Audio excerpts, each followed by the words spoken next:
તો અન્ય મહત્વપૂર્ણ સમાચાર ભરૂચથી સામે આવી રહ્યા છે, જ્યાં ઓનલાઈન ખરીદી કરતા પહેલા થઈ જજો સાવધાન. જ્યાં ઓનલાઈન ખરીદી કરતા પહેલા થઈ જજો સાવધાન, કેમ કે ઓનલાઈન મંગાવ્યો આઈફોન અને આવ્યો સાબુ. કે જ્યાં પાર્સલ ખોલતા મોબાઈલની જગ્યાએ નીકળ્યો સાબુ, ત્યારે કપડાં ધોવાનો સાબુ નીકળતા યુવક પણ ચોંકી ઉઠ્યો. કે જ્યાં પાર્સલ તોડીને છેડછાડ કરાઈ હોવાની શક્યતા. તો મહત્વપૂર્ણ સમાચાર સામે આવી રહ્યા છે, જ્યાં ઓનલાઈન જો ખરીદી કરતા હોય, તમે ઓનલાઈન વસ્તુઓ મંગાવતા હોય તો થઈ જજો સાવધાન. જ્યાં એક ચોંકાવનારો કિસ્સો સામે આવ્યો છે કે જ્યાં ઓનલાઈન ખરીદી કરતા થઈ જજો સાવધાન. જ્યાં ઓનલાઈન આઈફોન મંગાવ્યો હતો અને પાર્સલમાં આવ્યો સાબુ. ત્યારે જો તમે કોઈ ઓનલાઈન જે માલ સામાન મંગાવ્યો એમાં જો આઈફોન મંગાવ્યો હોય અને આઈફોનની જગ્યાએ જો સાબુ નીકળે તો શું હાલત થાય? એવી જે ઘટના બની છે કે જ્યાં ઓનલાઈન જે આઈફોન મંગાવ્યો હતો, પરંતુ પાર્સલ જ્યારે ખોલીને જોયું ત્યારે સાબુ નીકળ્યો એમાં. કે જ્યાં પાર્સલ ખોલતા જ મોબાઈલની જગ્યાએ સાબુ જોવા મળ્યો, ત્યારે કપડાં ધોવાનો સાબુ નીકળતા યુવક પણ ચોંકી ઉઠ્યો. કે જ્યાં પાર્સલ તોડીને છેડછાડ કરાઈ હોવાની શક્યતા જોવા મળી રહી છે.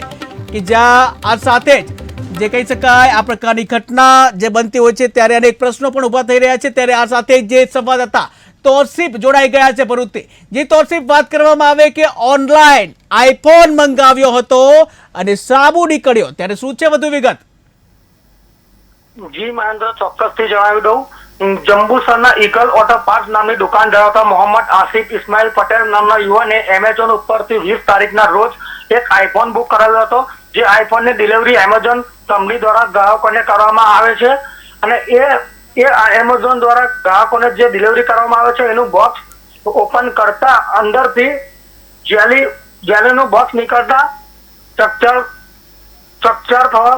થઈ જવા પામી હતી. જે તો વધુ વાત કરવામાં આવે કે આઈફોન મંગાવ્યો છે, જ્યારે દરેકનું એક સપનું હોય છે કે આઈફોન લે, અને જ્યાં ઘણા પૈસા ભેગા કરીને આઈફોન લેતા હોય છે, ત્યારે જો આઈફોનની જગ્યાએ સાબુ નીકળે તો કેટલી મોટી બેદરકારી. જી વાંધો, ચોક્કસથી બહુ મોટી બેદરકારી ગણી શકાય. જંબુસરના યુવાને જે એમેઝોન ઉપરથી ફોન ખરીદવાનું મોંઘું પડ્યું છે અને જંબુસરમાં ઓઇલની શોપ ધરાવતા આસિફ નામના યુવાન સાથે બહુ મોટું ચીટિંગ થયું છે અને હાલ ગ્રાહકોને આસિફભાઈ દ્વારા અપીલ કરવામાં આવી છે કે એમેઝોનમાં આવતું પાર્સલની અંદર બહુ મોટી રીતે ફ્રોડ થઈ રહ્યું છે, એટલે એને ચકાસણી કરીને જ ગ્રાહકોએ લેવું જોઈએ. એની સરકારે એક્શન લેવી જોઈએ.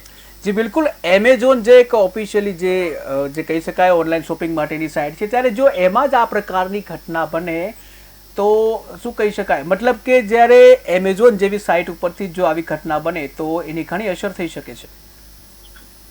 જી ચોક્કસથી. જી તૌસીફ, વધુ વાત કરવામાં આવે કે આ અંગે કોઈ ફરિયાદ દાખલ કરવામાં આવી છે? જી હાલ જંબુસરના જે ગ્રાહક છે એમેઝોન ઉપરથી ખરીદી કરવા માટે ગયા હતા, એની જે આગળની કાર્યવાહી હાથ ધરી છે. 4 દિવસ થઈ ગયા છે, પણ હજુ કોઈ એમેઝોન કંપની દ્વારા કોઈ પણ પ્રકારની આગળની કાર્યવાહી કરવામાં આવી નથી રહી. જી તૌસીફ, સમગ્ર માહિતી બદલ આપનો આભાર. તો ઓનલાઈન ખરીદી કરતા થઈ જજો સાવધાન, કારણ કે એક કિસ્સો એવો સામે આવ્યો છે જ્યાં ઓનલાઈન એમેઝોન સાઇટ ઉપરથી જે આઈફોન મંગાવવામાં આવ્યો હતો અને જ્યારે ઘરે આવી અને જ્યારે બોક્સ ખોલ્યું ત્યારે આઈફોનની જગ્યાએ સાબુ નીકળ્યો. કે આ સાબુથી શું નાવાનું થાય છે? કે જ્યાં પૈસા જતા રહ્યા એવી રીતે સાબુથી જે કહી શકાય કે જે પૈસા ધોવાઈ ગયા એવું કહી શકાય. કે જ્યાં એક બેદરકારી સામે આવી છે, જ્યાં એમેઝોનની જે સાઇટ ઉપરથી આઈફોન મંગાવવામાં આવ્યો હતો ને આઈફોનની જગ્યાએ જ્યારે બોક્સ ખોલ્યું ત્યારે એમાંથી સાબુ નીકળ્યો, કપડાં ધોવાનો સાબુ નીકળ્યો હતો. ત્યારે જે આ અંગે જે કહી શકાય કે જે બોક્સ જે છે એ બોક્સમાં છેડછાડ કરવામાં આવી હોઈ શકે. ત્યારે હાલ તો 4 દિવસ જેટલો સમય થઈ ગયો છે, આમ છતાં પણ હજી આ સમસ્યાનું કોઈ પણ પ્રકારનું સમાધાન નથી આવ્યું. ત્યારે આ એક જ કિસ્સો જે સામે આવ્યો છે, આવા અનેક કિસ્સાઓ બનતા છે. ત્યારે જો તમે પણ જો ઓનલાઈન ખરીદી કરતા હોય તો થઈ જજો સાવધાન. ક્યાંક તમે પણ જો આઈફોન મંગાવો તો ત્યાં તમારી પાસે પણ સાબુ ના નીકળે, એ માટે તકેદારી રાખજો. मई को अमेजोन से आईफोन ऑर्डर किया था 13/128 GB। तो 20 मई को मैंने जब ऑर्डर किया था तो मुझे डिलीवरी 25 को मिलती है। जब 25 को 11:51 को मुझे OTP आता है। डिलीवरी बॉय को मैं OTP दे के मेरा बेटा फ़ोन रिसीव करके लाता है मेरे पास। तो जब मुझे वो बॉक्स देता है तो मुझे बॉक्स का वेट थोड़ा ज़्यादा लगा आईफोन के कंपेयर में, मुझे थोड़ा हैवी लगा। तो मैंने बेटे को बोला कि मुझे डाउट हो रहा है, आप वीडियो बनाओ बेटा। तो मेरे बेटे को मैंने फ़ोन दिया कि आप रिकॉर्डिंग करो, मैं इसको ओपन करने लगा हूँ। जैसे ही बॉक्स ओपन करता हूँ तो बॉक्स में से मुझे इस तरह का रैपिंग पेपर दिखाई देता है, जिसके अंदर मतलब कि कोई बॉक्स सा रखा हुआ है। फिर मुझे और डाउट हुआ, तो फिर मैंने बेटे को बोला कि आप दोबारा सेकंड वीडियो बनाओ। जैसे ही मैंने ये खोला तो इसमें से इस तरह का जेली पेन बॉक्स लिखा हुआ है, बॉक्स के ऊपर जेली पेन लिखा हुआ है, लेकिन बेसिकली अंदर है साबुन। ये साबुन की टिकिया रखी हुई है और इसके साथ में ना टिश्यू रखे हुए हैं बॉक्स के साथ पे। तो बॉक्स वो साबुन मूव ना करना, इसलिए हिले ना, इसलिए तो फ़ौरन मैंने उसी वक्त अमेजोन जो डिलीवरी बॉय मुझे फ़ोन दे के गया उसी को मैंने बुलाया। विद इन अ मिनट वो मेरे घर पे आया। मिनहाज और उसका सीनियर जैनिल दोनों मेरे घर पे आए। उनको मैंने पास में बिठा के सारा दिखाया कि ये तो इस तरह निकला हुआ है, देखो। तो फिर उनके सामने मैंने अमेजोन कस्टमर केयर पे कंप्लेन करी है। उन्होंने बोला एक ब्लैंक पेज पे आपका नाम, आपकी आईडी और ये जो चीज़ आपको मिली है उसका फ़ोटो हमें सेंड करो इस लिंक पे। मैंने उन्होंने जैसा बोला उस लिंक पे मैंने सेंड किया। उन्होंने मुझसे 4 दिन का टाइम मांगा कि हमें 4 दिन का टाइम दो, हमें इन्वेस्टिगेशन करनी है।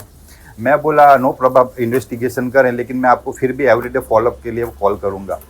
तो सैटरडे को इनको मैंने 12:01 पे कंप्लेन करी है और फिर मैं इनको संडे, मंडे, ट्यूसडे एवरीडे मैं इनको कॉल करता था कि क्या हुआ, आपका स्टेटस का अपडेट क्या हुआ, क्योंकि ये 2-3 रुपए की तो चीज़ है नहीं, 49,000 रुपीज़ का आईफोन है। तो वो कहते हैं हमारी इन्वेस्टिगेशन अभी चल रही है, आपको पता लग जाएगा। तो जब आई थिंक सो आज थर्सडे है, वेडनेसडे, हाँ वेडनेसडे को इनको मैंने दोबारा कॉल किया, कहता हमारी इन्वेस्टिगेशन हो गई है, हम लोगों ने तो आपको आईफोन सेंड करा है। तो मैंने बोला अगर आपने आईफोन सेंड करा है तो मुझे मिला नहीं है, मुझे तो इस तरह का फैक्ट कोई क्या कहते हैं साबुन की टिक